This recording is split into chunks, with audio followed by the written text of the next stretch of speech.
Damn, it takes Cass forever to catch on. She's just not into it. I didn't Welcome want back, to. I everyone, didn't to the want Zoo to. and Co show. I'm your host Zaiyou, and we got Cass. We got KP back. It's been a while since the last episode that we did together, and yeah, we're all looking a little worse for wear, honestly. Things happen. Yeah. Shit happens, Yeah. bro. Lighting a little bit poor. Haircuts, half of them are good, and by half I mean KP's is good. What do you mean? Yeah, Yours isn't that bad. fresh. It looks fresh. Okay. Okay. Dress code not matched. I felt kind of fancy in the summer wear. This is a continuation of the last episode, but before we get into the meaty topics, we need a question of the day because we've established that that's important. Okay. Yeah, I made a long list. I had some really good ones, but for today, I'm really passionate about you guys ranking your top three fries. Fries. Top three fries. Yeah, that's the question of the Like- day. Places. Yeah, places. I mean, unless like Mhm. an establishment offers like two significantly different fries products, you can name both of them, I guess. I have really unpopular opinions. Yeah, that's okay. I've got one really unpopular one. Everyone hates it. Yikes. fries. This is gonna be bad, dude. This is for the Okay. engagement. Come on, Your give me top your top three three? fries. Top. Wait, is it? I need to double check one of mine. Hold on. Okay. Let me. Someone else go first. All right. Give it to us, KP. Your top three fries. Um. No Hey, particular order. Mom, we're filming. Mom.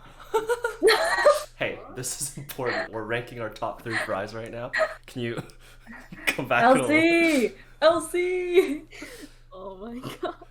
I don't know if you guys are familiar, like Potato Corner. Like, there's one in Surrey and there's one in Vancouver, but that is like the best. Coming out with for the me. pocket picks. What? The Yes, niche yes. audience. You guys should Okay. try it. Okay, Potato Corner. Okay, and then I, I really like Wendy's fries. Wendy's fries. Okay. And then I think even if McDonald's fries are kind of like, I think I still like them. So Okay. those Okay. are my top three. I think McDonald's is like the least hot take you could possibly have. That's like the most lukewarm. That's the coldest take you could have. Tier list. Everyone puts McDonald's in S tier. I mean, yeah. Yeah. Yes. Okay. So, starting from third place. Oh my god, you guys have rankings. Yes, I put Arby's curly fries Curly fries. Yeah. Okay. because they're curly. Yep. Second, I put McDonald's Yes. Okay. as, Understandable. of course, number one. Although I don't like KFC chicken, I like KFC fries. Yeah. Every time I say that, people are like, "What's wrong with you?" Alright, It's like, well, I don't know, man. you're gonna love my list. I'm gonna leave McDonald's out of it. I think that's an easy, goated S tier fries, but that's kind of boring. It doesn't make for fun content. That's not what you put in the clickbait title. Zayi's favorite fries. I'm gonna go McDonald's. no in no particular order. You know what? I put KFC. A&W. I put KFC in my top three. Yep, I All love KFC right. fries. Yeah, They- thank you. You Thank need you. you really need a fresh batch. Like KFC fries are not No, it's a hit or they're miss. not yeah they're not standardized as well as the McDonald's ones. Like But when they're a McDonald's- hit, yeah, they hit so that's hard. what I'm saying. Yeah. So KFC fries, on a good day, I put them fresh batch. New fresh oil. I put them in top three. I'll go with Costco fries. Costco fries in my top All three. right. Okay. I don't know. A lot of fair, people put fair, Costco yeah. in like they're all right. Nah, they really do it for me. Not even the poutine, just the fries. Plus, they're like super super cheap. Are they? No, that's just a Yeah. hot dog. Yeah, they are. Considerably cheaper. Probably pretty cheap. No, The amount that Costco they Costco have. fries are good too. Yeah, Yeah, I'd agree. super crunchy. I don't know how they do that. And the other one in the top three. Let's go with something an unknown quantity here. I'm gonna pick Cactus Club truffle fries. Bit of a cop out, not really fast food, but a slightly different price range. But like, the truffle part of it tastes good. So, Cactus Club truffle. Is that cheating? I don't know if that's cheating. Like, if you pick some like Nah, I'll count gourmet, Gordon Ramsay restaurant in Los Angeles fries, is that cheating? I guess Nah, not. you guys can cheat when we do like top 5 burgers next time or something like that. All right. All the picks are in. It's our intro segment. You know, you watching this, if you've watched like 5 minutes in, leave in the comments your top 3 fries. Tell us why we're wrong. And let's move on to the meat of the episode. So, last time we talked about our experiences with school during COVID. I just realized, even though I balanced my audio levels before, it's going to be so quiet because I'm rocking back in my chair, like all the way over here. And the pickup range on this mic is so low. I sound like I'm whispering. It don't matter. Loyal fans will listen. Loyal nom. fans will turn it up. Nom. Last time we talked about our experiences with school during COVID, and it wasn't as analytical. We were kind of just sharing our experiences and different perspectives. Maybe if you were listening, you heard something you hadn't really considered before. I mean, I would assume so because there's no way if you were listening, you were both in school and in online school and also in person school and also not doing school, which is what the 3 of us were doing. So this time we're considering kind of the long-term effects of school during COVID, or I guess more accurately how COVID will impact schooling going forward, post-secondary schooling going forward. I got a couple like prompts / questions in terms of like, how do you think COVID will affect this going forward? And I want to get a bit of a discussion out of KP and Cass, and however long that takes, we'll see. First one is, should I do these in an order? Does it make sense logically in an order, or do I just toss them out? Nope, it doesn't. First one is, how do you think COVID will affect online learning going forward? So after we are able, I say we, I mean, you could think of it as BC, Canada, the world, whatever you want. But after you're able to return back to school because, I don't know, everyone's vaccinated or the outbreak has died down because wherever you're living in has had proper quarantining measures, aka Taiwan and New Zealand 5 years ago, and US and Canada in the next 2 decades.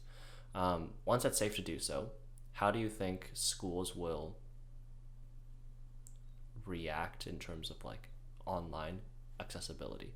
Will online courses still be offered? Will every course be offered online, like in tandem with it being in person? Do you think it's going to stay online? Like certain courses will stay entirely online? Do you think everything's going to return entirely to in person and the profs don't want to teach online? What are your thoughts on that? This is one that I've seen like a lot of discussion on because a lot of people think like, no, like we've seen that it works online, so it should be offered online. But I think I feel like keep it go. I'm just gonna speak specifically for my faculty and engineering in general. I think online has been very difficult. So I think when it comes to engineering classes and courses, most of that will return in person, and simply because it's just so much easier for us to learn hands-on. But in terms of, I guess, because we have to take in our first year or two electives that are kind of they're not actually engineering specific. I think those may have a possibility of getting offered online more compared to like before where they were all in person, because those are a little bit easier to manage, not having access to in-class stuff. I guess like that's how I see it. I don't really mind those electives being online simply because of the lack of I don't say lack of, but for lack of better like term for it, like lack of hands-on work with it, and it's mainly just like understanding and having that knowledge and all that stuff. So that's what I think. I was gonna say the same exact thing. Like for design, doesn't matter which discipline you're in, except maybe graphic design. I think those guys, I would initially say that they probably had it the easiest in terms of like going from in person to online, but in general, like um, so much of design starts here and then ends up being like a real physical thing, right? So it's hard to do that at home. So most likely it's probably gonna be normal, I would assume for us, like when things go back. But um, I think in general, do you guys think like maybe like I don't know, arts courses or like more academic stuff, like do you think profs are less likely to cancel classes if they have like recordings of the same exact lecture? You know what I mean? Ooh, Yeah.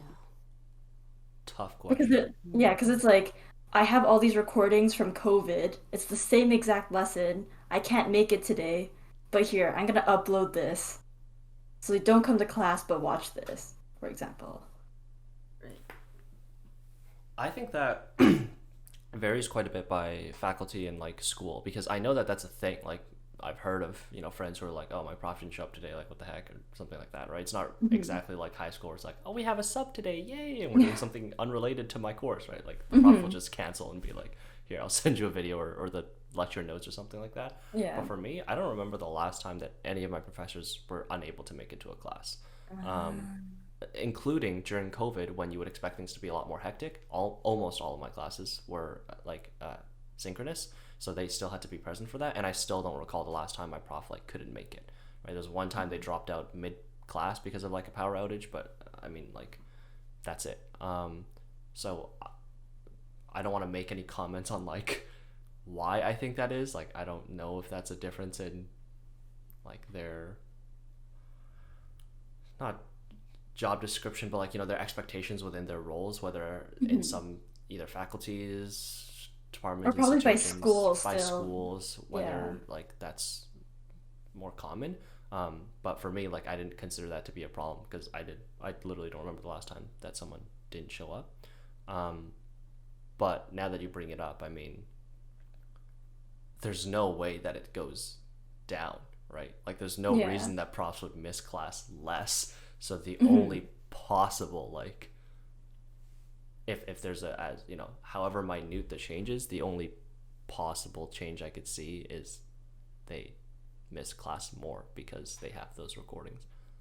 Right. Yeah, even if Right. it's like a subconscious like not that professors are actually like, oh, I'm lazy, what, I'm 50-50 on the class but I have the recording, but something subconscious with like, if I missed class today, would I be able to catch my students up on the work? Oh well, I do have the recordings from last year. Hmm.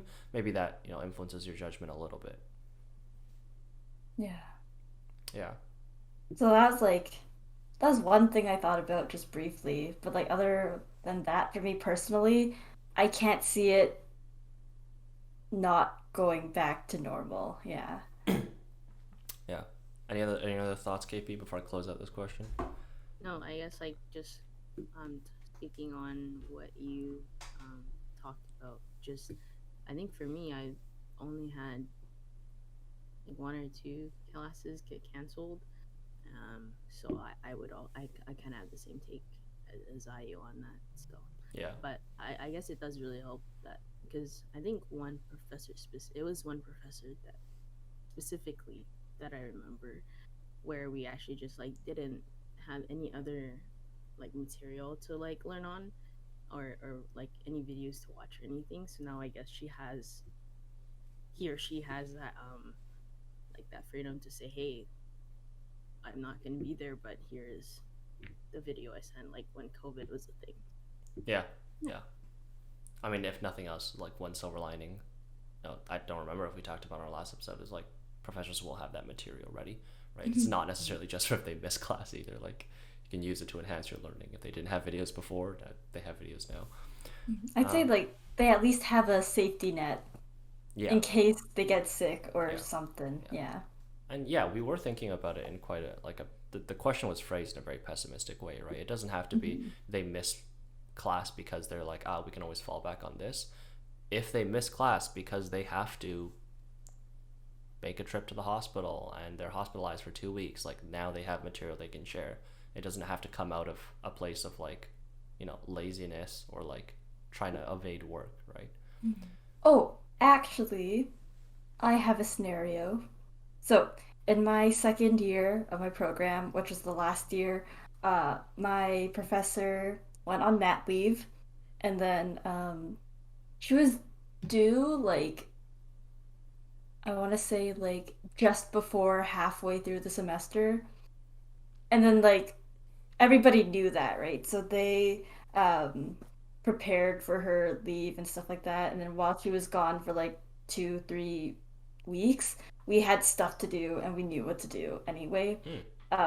Luckily for us, obviously, we don't need lectures. It's more just like hands-on guidance at that point because she was teaching us how to basically run a grad show or like exhibition. That was what the class was. I remember And that. and let's say she was a prof for like I don't know, like geo or something that was very reliant on like lectures, right?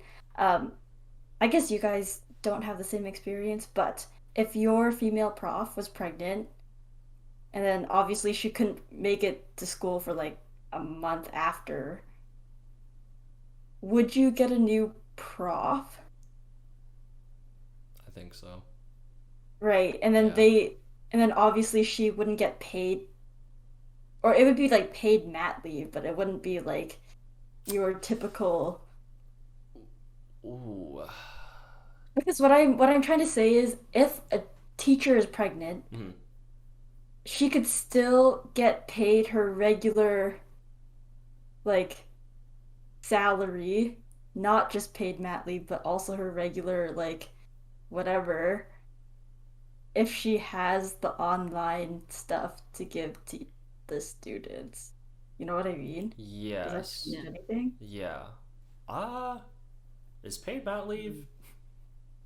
I don't significantly know. different than your usual salary? I I think I it's. would assume I would actually assume. You know what? Let I'm not. I me search don't that think up. so. And if it did, I don't think it would be significantly different. But even if it was, that depends on like your position as a professor. Like a professor who's not there for like basically a professor who's tenured will have a very different contract than like a professor who's not.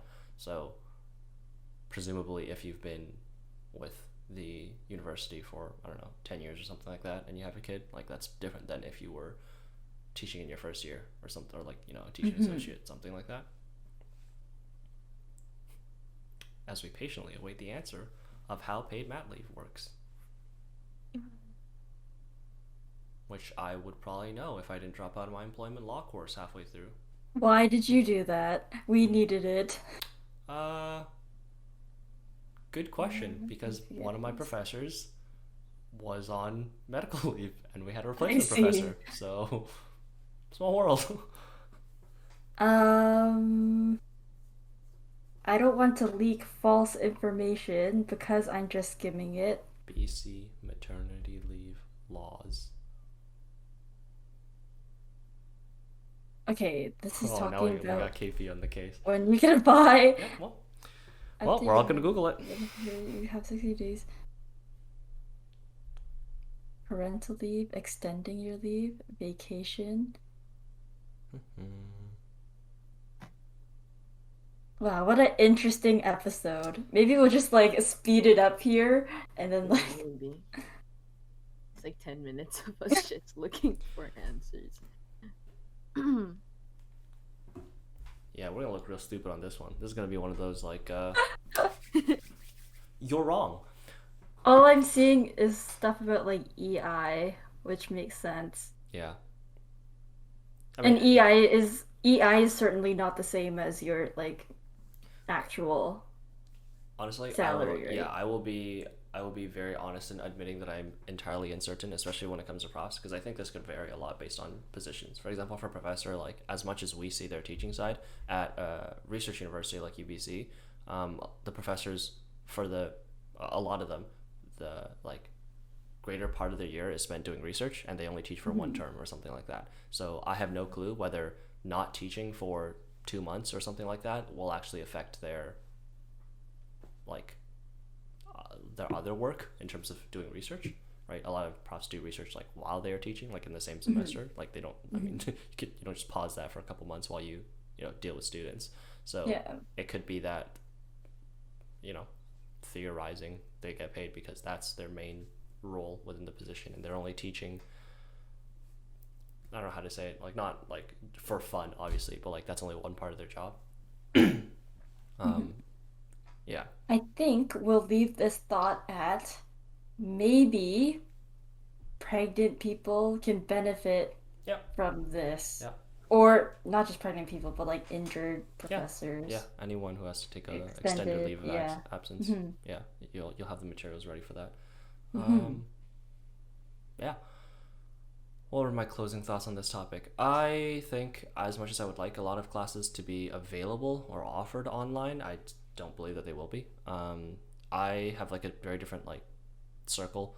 A lot of people around me are like, oh, this should 100% be offered online because a huge part of my faculty is international students. Some of them, even once it's safe to return to in-person schooling, might not want to for a variety of reasons. Maybe it's safe here, it's not safe where they are, they want to stay with family, Yeah. whatever. Hmm. And a lot of things in my program I would say are teachable through an online medium. Not all, but definitely compared to faculties like science where you have labs and engineering where you have a lot of hands-on work, it's infinitely easier to teach business online. I've really not had like any hiccups in doing so or learning that way.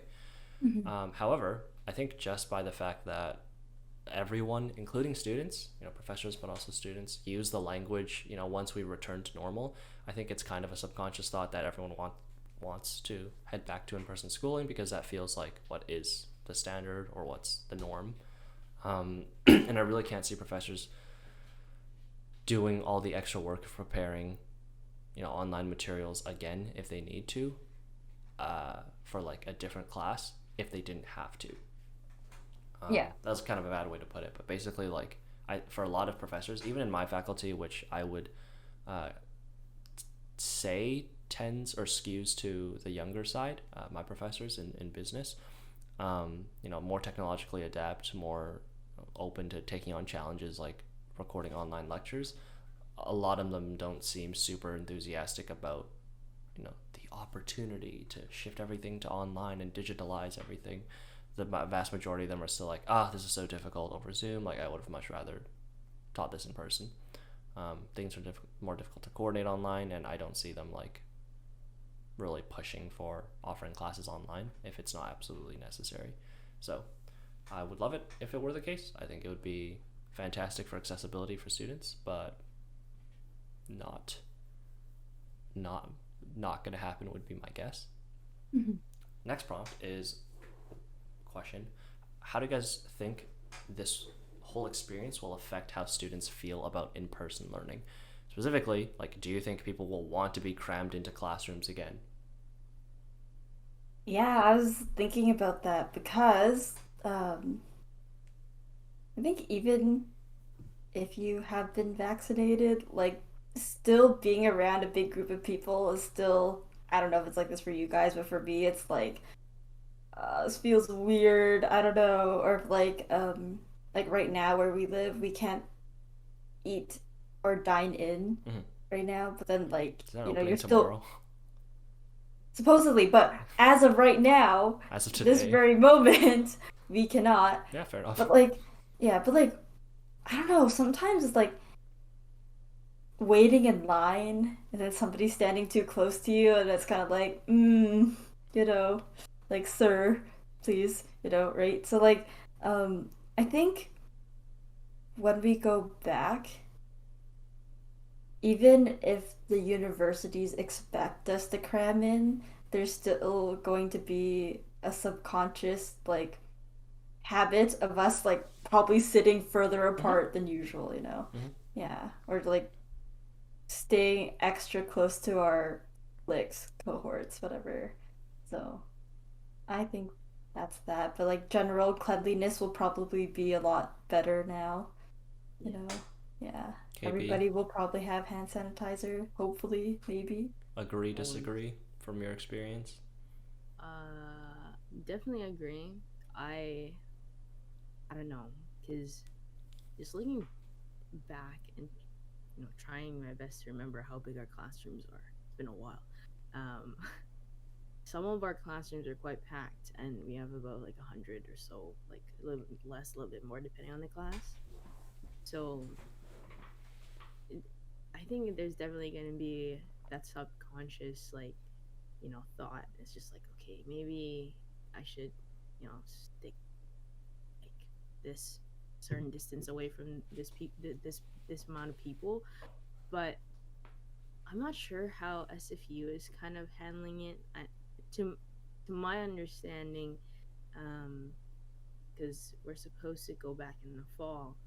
Um, to my understanding, the way they're handling it is to have more like labs, so like more sessions, so that we don't have to be squished in that much. Mm. But also, I think because I'm in fourth year, right? So I'm taking like the electives and those classes that engineering students specifically choose, and it's not like a mandatory class that we have to take. Mm-hmm. So I think for those classes, there's gonna be a little bit less students, so it won't be much of a problem for us. But for first year, second years, I think it's definitely gonna cause a little bit of concern, and they're gonna have to be there's going to be a lot of communication with like the faculty and stuff about it. I know a lot of I know a lot of second years and third years that are quite concerned about that. And I don't know, we got a new building, like an engineering building, so hopefully they use that to like To their advantage. Yeah. to their advantage, Yeah. so that all the classes are a little bit more spread out. Yeah, but I think just in general, even if we're all vaccinated, you feel any type of symptoms or whatnot, I think just like the masks and Mm-hmm. all of that should be just regulated. And I don't know, I feel like it depends on the person. I don't know if you guys would agree, but I think for me, because I have a weak immune system, I get sick quite often during the year. But since COVID started, I've only gone sick once, and it was because I was out in the cold for too long or something like that. But it's been nice not having to like deal with cold like symptoms 6 times a year, Yeah. because That's people have been true. more clean Yeah. and Yeah. so Yeah, actually, now that, sorry, Zayu, but now that KP's saying that, it's like, oh yeah, like my cohorts are small. Like when I finished my program from before, we were like 14 people, and then the program I'm starting now is only 20 at the mm, most. So it's like, and not that I've obviously not that I've been in the building that I'm going to be in, but like from pictures, it all seems pretty large because it's a building like dedicated for design. Mm-hmm. So like, yeah, I didn't even think about big giant lecture halls because truthfully I've never even been in one. So, Yeah. yeah, yeah, yeah. I hadn't really considered KP's like point about how like SFU is like spreading out labs or something like that. So you have fewer people in the same section. Mostly because I haven't looked into those jam-packed classes because they're like I'm going into fourth year, so I'm not taking the first second year classes where there's what up to 200 250 people packed into a lecture hall. First year English courses, like in my program at Sauder, like there's a couple classes that all the first years have to take. There's maybe only 4 sections for all the incoming 1,000 students, 800 or so, and the lecture halls are like 200 plus people. So I hadn't thought about that. Maybe they will want to look into spreading out those sections, something like that. I guess they'd have to do that pretty soon because course registration is in the very near future. So I have no clue whether policies have already been put in place. But yeah, I think I agree with everyone in terms of like everyone's gonna have some level of avoidance to people. PTSD. Yeah, PTSD from quarantining for so long, doing social distancing. And a lot of that is not bad either. I mean, I don't know if any of that is bad really. the sanitary procedures that have become habit at this point. Bring hand sanitizer with you, wearing a mask, not coughing into other people's faces, hopefully, because you don't like that being done to you. I mean, Staying surprisingly. home if you're sick. Yeah, stay home if you're sick. Yeah. Yeah. I mean, surprisingly, these were not things that everyone adhered to previously, which is kind No. of weird. But Especially the last point. yeah, Yeah. what can you do? Yeah, and I mean that has changed my perspective on like a couple things as well. Like before, if you had a cold, for me it was like, okay, I have a cold, but like I should go to school because I'm thinking about what I'm gonna miss out on if Yeah. I like don't show up to class. Whereas now I definitely think about like, maybe I could pass it on to someone else, and that would be unpleasant for them. So stuff like that. Okay, closing thoughts, anyone on this topic? I think we can all agree. Yeah, everyone's gonna, it's not gonna go back to exactly the way it was before for quite some time. But we'll probably benefit Yeah, in the long yeah, run. but it'll probably be a good thing. Okay, I've a way to close this prompt out. All right, very quickly, everyone give me how long you think it will be before people eventually revert back to, being comfortable cramped in hallways or something like that. It could be never. I mean, I know some people. I have like a different, like I guess two different like groups of friends. I guess like to kind of like some of them are quite comfortable with people. Like now it's like, oh, we're vaccinated, and it's just like, okay, we can like your masks off, like whatnot. Or and there's the other side where it's like, no, I'm gonna keep my mask on just in case. I've only had one vaccine, and so it's yeah. I don't know how long it'll take. I know for those individuals who are longing for normalized like living again will definitely kind of move through that process of transitioning process faster. But like I think for myself and the other side, the other group of friends I have, it's gonna take a little bit longer. I think I don't want to give a time frame because it's so unpredictable. Boring. No hot takes. No. I'm not gonna I'm not gonna give a hot take because I know some people once they get their second vaccine, they'll be out the door doing their normal things. So I'm gonna say like one day after they're like vaccinated, But even though it takes a week, whatever. Yeah, 2 weeks. Like, okay, yeah. no, I've got 2 vaccinations. Let me go to the beach and do this, do that. But... Just streak around. Yeah, sure, I guess. I definitely agree with KP. I'm in the same boat. If I'm gonna talk about myself personally, at the least a year, just because I'm just like very well, all of us know how it feels to be injured, right? And then it's like now that we're older, it's kind of like, oh, these injuries will have an impact on the rest of my life. Damn, and then it's like thinking about a virus that we don't know that much yet. It's kind of like, yeah, I don't kind of don't want respiratory like problems for the rest of my life. Even if that might not be the case, I'd rather not risk it, right? So like for me, because I think like that, it's definitely gonna take a lot longer. Yeah. All right. Well, I think you guys are boring and gave no hot takes. KP was like, it depends on the person. Cassie's like, personally, I give it a year. You know what? That's boring. I'm gonna say, half a year. No, half a year starting in September because that's the school year, which is what I think. September. So I mean, it's like a year from. A year from now, I guess. March. Yeah, a couple months after school starts. My prediction is school starts. Attitudes change significantly over the summer once people get their second dose of the vaccine, no matter where you are in the world.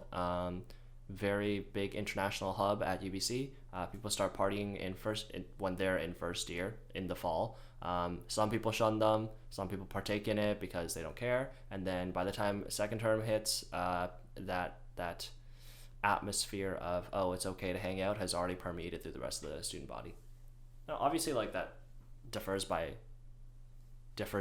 like demographics, people who care more Yeah. or less, but like the people who don't care and go out and party and hang out and stuff like that, that I think environment eventually spreads to people who are more cautious, right? Because if everyone around you is like saying no to hangouts and stuff like that, or like, sure, but we have to stay 2 meters apart, then you're never going to be comfortable with Yeah. like hanging out with other people, without social distancing measures, masks, stuff like that. But if everyone around you is like, you don't really care, you can hold out for as long as you want, but eventually you're going to want to hang out with someone who doesn't care about social distancing measures or something like that, right? So that's my prediction. I give it about half a year, like a I year think from that's now, I also guess. like for people around our age as well. Yeah. Yeah.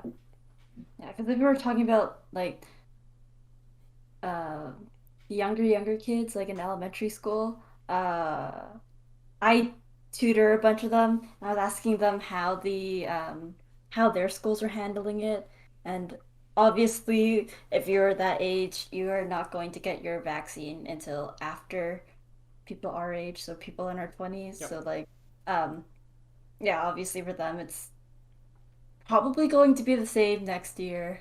Yep. So yeah, so just to make it clear, we're talking about people in our like early 20s. Yeah. Yeah. Yeah. That's Mhm. where our friend groups mostly lie, so that's where we'd have the most information. Next prompt. Um, Probably a little bit shorter. I'm not sure what you guys' thoughts are on this one, but the value of a degree. How do you think this whole experience with school during COVID has affected the value, the worth of a degree? Specifically, we'll say like a bachelor's, I guess. Um, Mm, you could take this from the perspective of, you're an employer looking at the value of a degree, but I think for most of us, it'll be easier to look at it from the perspective of a student. So, Mhm. if I were to start, I would say a lot of people feel that, in my circles, a lot of people feel like their degree has, lost some of the cool factor, if nothing else, because you're not. I mean, God knows what they're doing for their graduation this year. I have no idea, but there's memes online about, oh, when you finish your bachelor's degree at 9:03 p.m. on a On a Tuesday random evening, yeah, on a Thursday. random Thursday on your laptop, And then right? it's like, ha, nice. Yeah, nice. Your Yeah. class ends. You close your laptop and you're like, and yay, I'm graduated now. I've got a degree in finance now. After that last elective that ended, at 9 p.m. online. So it's lost a lot of its cool factor. In terms of education, most people would like to think that they didn't lose a lot of educational value taking their last semester or year and a half maybe online, but I think it's impacted it to some degree as well. You've lost a lot of in-person interaction, which at least for business is very important. So even interactions with your professors and like industry professionals, stuff like that, maybe you've gone to fewer networking events because you were not as interested in participating in them online. Who knows? um, Something feels like it's missing, and I don't know how it feels for you guys in your programs. I think the thing about design is that the degree never really mattered to begin with, Yeah. and school always offered experience, right? Like as an employer, um, if the person has the experience and they prove to be successful, why do they need the degree, right? So on the flip side, it's the same for the students. Um, Before the pandemic happened, I was like, I'm willing to work from the bottom up instead of going back to school just because I think I learn better that way. But as we know, the economy dropped and it was really hard for me to find a job. So I was like, you know what? In 4 years, it'll be a lot better. And then I'll have had a lot more experience. So I was like, I might as well just go back to school and like skip some steps on the ladder, right? Mm, So, yeah, so in terms of that, I think like the degree hasn't lost its value, didn't have much value to begin with. Um, Experience yeah, that's the gold there. So, mhm. think Still reigns true. for Okay. I don't know for anything tech, I think I guess just looking through like LinkedIn like posts or like any type of recruitment things, a lot of the tech professionals out there have recognized like, hey, the grads of 2020, the grads of 2021 are grad their grad classes to there are grad classes to recognize and um you know it, I've lost my train of thought. Wow, did that slow They creaking are throw you you off by any chance? are you trying to say that like classes of 2020 and 2021 have been through a lot and they show like they've been through adversities, therefore, Yeah. yeah, they have It, perseverance. yeah, Yeah. so they've gone through their own unique like um gosh I Yeah, Hardships. we'll call it a Hardships. circumstance. Yeah, we'll call it a yeah, hardship. Yeah. yeah, okay. So yeah, that's that. Hold on while I can you see the gears turning? Oh It's yeah, like we can hear the it's like gears smoke turning. smoke coming out of my ears. Can you edit the math equations like Yeah, I can give it a shot. um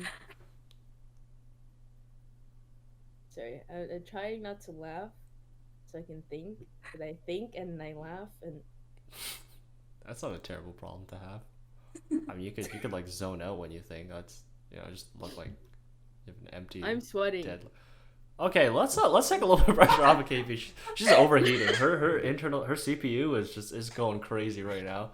the You could fan. see, I might yeah. need to replace it. Yeah, you replace the fan. You can see the internal temperature rising. She's got steam coming out the ears. That's not healthy. Get a liquid cooling system. Anyways, what were we talking about? What was it? What was the What prompt? was the prompt? What's the question? Okay. I think I got it. Yeah. I guess what I was trying to say was that I'm not graduating this year, or I didn't graduate last year. I think I'm graduating what 2022, end of I also like to 2022, think that, yeah. 2023. Who knows, right? So then, If things go well, yeah, we got it. yeah, Yes. and like December 2022 is the goal, but it may or may not be August 2023. But who knows? Like wherever it takes me, it takes me. Um, but yeah, so I personally would like to think that everything would be back to normal by the time I graduate. So I kind of don't see any difference in the value of Hmm. the degree in that sense, because I feel like I will have that chance to celebrate and like, hey, it took me 5 years, but I'm It was fucking worth. done this Yeah, yeah. engineering Yes. degree, Yeah. like, Yeah. and I will be able to celebrate with my friends for that final exam or like whatever that I'll have to take for my degree. So for myself personally, that's how I see it. But I do understand that I think the value is still there for those who did graduate last year and this year, simply because I know that the employers have been you know quite understanding, and they see so much um, potential in the determination of those who had to go through like their last semester in COVID and then last 2 semesters last year, whatever it is. But yeah, that's my take. I hadn't thought about that. KP really hitting me with the thought provoking matters this episode. Like when I asked the question, I was almost thinking like, it's such a not a hypothetical, but like it's such a topic that we don't know anything about. Like, how do you guys think this will affect the worth of a degree? Like what is it going to be worth in dollars, in intellectual like property? But the way that KP brought up, like, I want to be able to, or her being wanting to celebrate with her friends at the end of her degree, that's kind of how students view their degrees, right? Like, you It's a want the payoff at the celebration. end. Yeah, it's a celebration, the culmination of all your hard or not hard An work. I excuse don't to know. partay. Yeah, an excuse to Yes. celebrate at the end of it. It's a big milestone in your life. And so, from an employer's perspective, I have no idea, right? None of us are hiring managers at this point in our state in our lives, anyways. We can't judge like what a degree from a grad in 2020/2021 is going to be worth, but from the student perspective, like you want everything to be back to normal, quote unquote, before you graduate because you want to, have an experience that you can share with your older siblings, your parents, your, friends around you. You want to have something that you can relate to your older friends with, right? Like it feels like you're kind of the odd one out if you graduated during COVID and you can't share the same memories as the people around you, right? It's hard to, you know, I don't know how to explain it. You know how like stuff like prom, right? Like you talk to your friends of whatever age about it, or even people you meet in the workplace that are like 5 years, 10 years older, or something like that, or maybe younger, in a few years' time, and everyone like reminisces on that memory for different reasons, I'm sure. But it's like a fun like, oh yeah, I remember when I did that. Like it went terribly or it went great. Graduating, without the full experience doesn't feel the same, and you can't really share that experience with other people, right? It's like, oh yeah, like, oh, you graduated like 3 years ago, like congratulations, how was that? Oh, I was in my room. yeah, I was in my room. Had a drink by myself. Yeah, it was like online because like COVID. Yeah, so yeah, so fair enough, I guess. We're all looking forward to graduating, hopefully in person, simply so we can share that experience with the people around us. Final Yeah, prompt. now Not that you final say prompt. Casco. that, sorry, now that you say that, um, like how much a degree is worth for us as students. I think for me personally, the school I was choosing between two different schools, one on the East Coast and one here on the West Coast. And the reason why I decided to stay here, not only because of money, because that's a huge thing, but also because of the travel opportunities. Um, Mm. in the program that I'm in, we have a mandatory class where you must go somewhere else in the world Mm. to experience the culture and the design stuff Yep. over there. And so, obviously, if I had gotten into that program right out of high school, because of COVID, I wouldn't have been able to travel, right? Mm. Right. And then if I had chosen to not take a gap year and to get into the program right away, I'm still running into like some gray area that like some countries will be open and some Mm-hmm. countries won't be, Yeah, there'd right? be travel So restrictions or yeah, some sort of yeah. So it's quarantining measures there. Yep. mhm, so it's like as we always say on this podcast, it's always about your own perspective, Mm. right? But like yeah, how much a degree is worth depends on how you view it. And Yeah. that's with anything, right? And so like even if a bunch of people say that it's not worth much, if it's worth a lot for you, that's what matters. Sure. Yeah. Sure. Hmm. Yeah. I wish I could have saved that for our final segment of Nuggets of Wisdom with Cass, which seems to be very Ah, popular. Who knows why? sorry. But The we'll move on to the final prompt. This one's I definitely expect this one to be shorter, because it's tough to discuss. And I think we're probably gonna have a whole episode dedicated to it at some point in time. But how do you think this will affect the workforce, or the job market, stuff like that?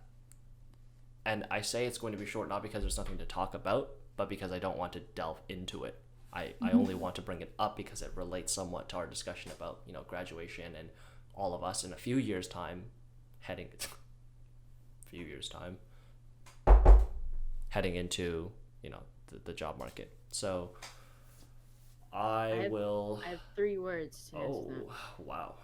I don't know. Oh I if I'm being quite yeah. honest with you, I don't know. Simply because I know that like during COVID, I can answer it probably, and say that employers were also, going through financial their own financial Mhm. situations, right?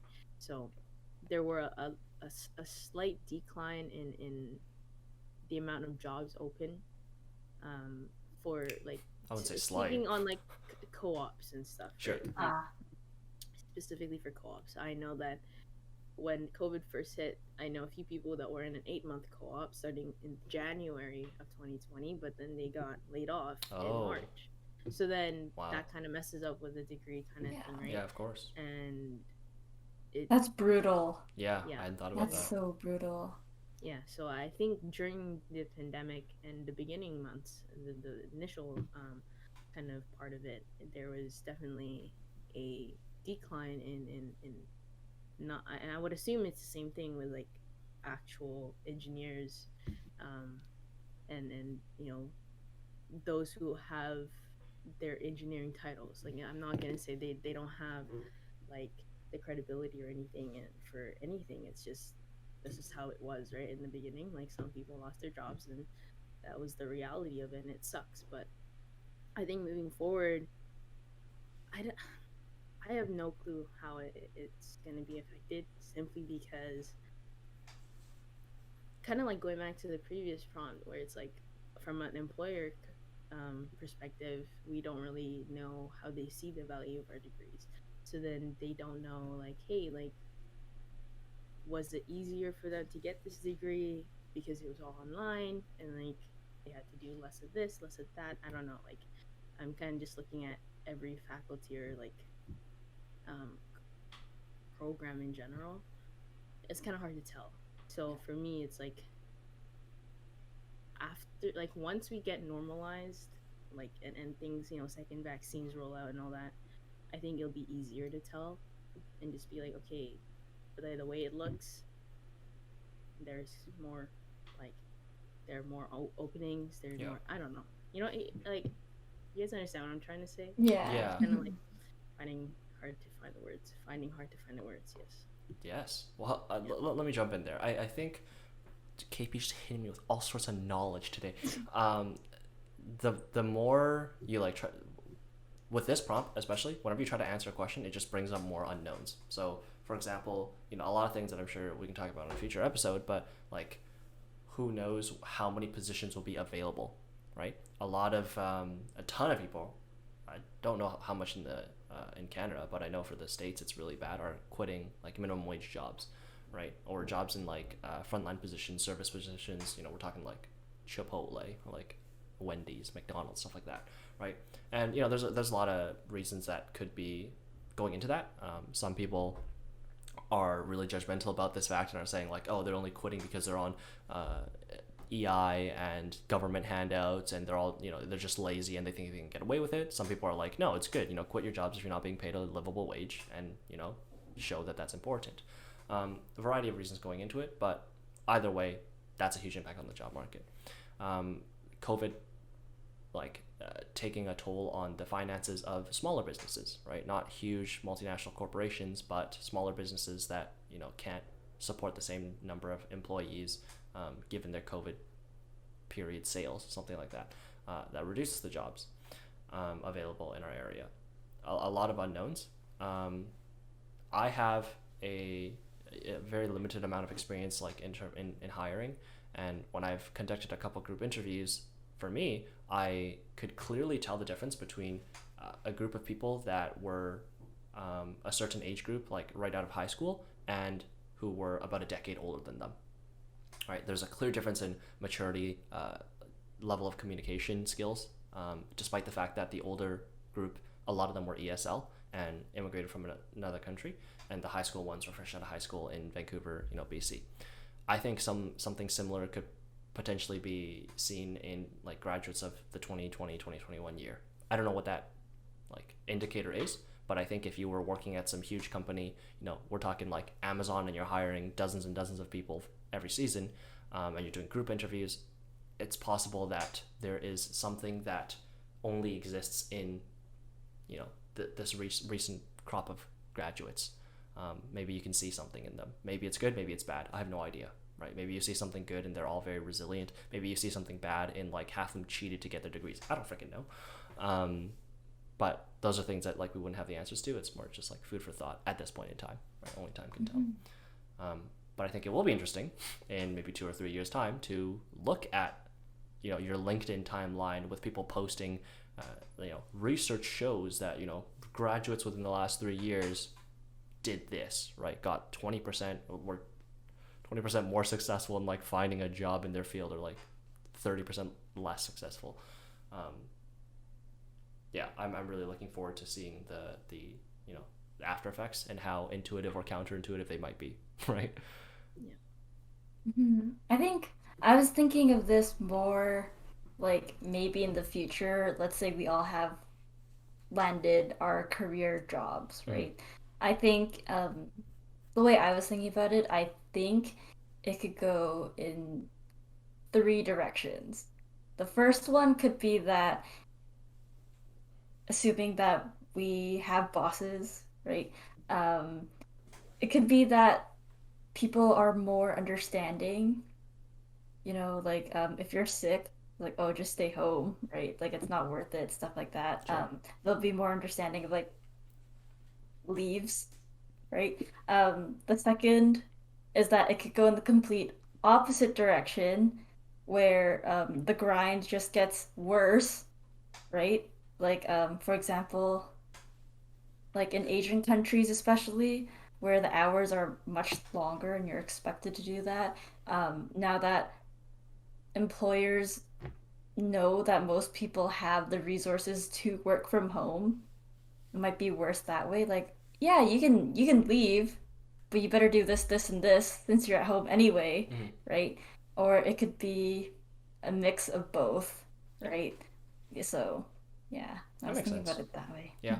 Yeah, looking at it from a different perspective in like the day-to-day life. I would tend to agree with that as well. There's definitely going to be some shifts in the like in your physical positions in terms of like remote work, versus like how your managers expect you to complete things, and like the timelines they assign, knowing that you're able to work on things at home, something like that. You would kind of expect like things like employment law to prevent supervisors from expecting you to do stuff 24/7, and in theory they do, but in practice, different types of work, contractual work. I know you have your laptop that you bought for COVID use, and it is good enough to run these programs, so who knows how that's actually going to play out. Yeah. Freelance work, you might feel more pressure to put yourself on a tighter schedule because everyone else is, I don't know, maybe the field in whatever field you're in gets more competitive because everyone else is now kind of grinding it out at home. Who knows? Okay, closing thoughts on this topic. Only time will tell. The hottest of takes coming out of Yes. this episode. Only time will tell. Who knows but us in 5 years when we revisit the topic. Okay. We are currently missing, we're missing a couple things for the podcast to be complete. I'm missing a YouTube banner for one. Someone designed that for me, thanks. But we're also missing a closing segment. So you guys, you too, and also everyone watching this who's made it this far, Super om nom. so super om nom, one, leave a comment in addition to the 3 fries that you like the most. Also leave a comment for what you would like to see as a consistent closing segment. It could be Cassidy's Nuggets of Wisdom, very popular. Not sure how we're gonna do that when she's not on the show, so we'll see. I'll send a phone recording. She'll send a phone recording. I'm gonna shoot her a text. Yeah, we're recording one without you actually, Cass, but we're talking about video games. Can you please give me some wisdom on that topic? Y'all can do it. Yeah. Everyone, thank you to KP for joining us for this 2-parter. Our first 2-parter. Yeah. Yeah. Say goodbye to KP as well, not because we're not inviting her back, but because she's not going to be the next one on, because we've got a couple plans. So we'll see her back at some point in time, talking about who knows what. I also realized, why did our camera positions switch? I was on the bottom last time, I'm pretty sure. Maybe it's when you guys joined. Dude, that's what I thought. That was my running theory. Yeah. She joined first this time. I'm last as always. That is true. So yeah, thanks guys for joining us on our first two-parter. Maybe look forward to more of these, episodes that span multiple topics that span multiple episodes. Who knows? Maybe we'll do slightly shorter ones, but more episodes on it. I have no clue because clearly at this point you probably know that we don't think these episodes through before we record them. We just start talking. Thank you for listening. Thank you for listening. Cut.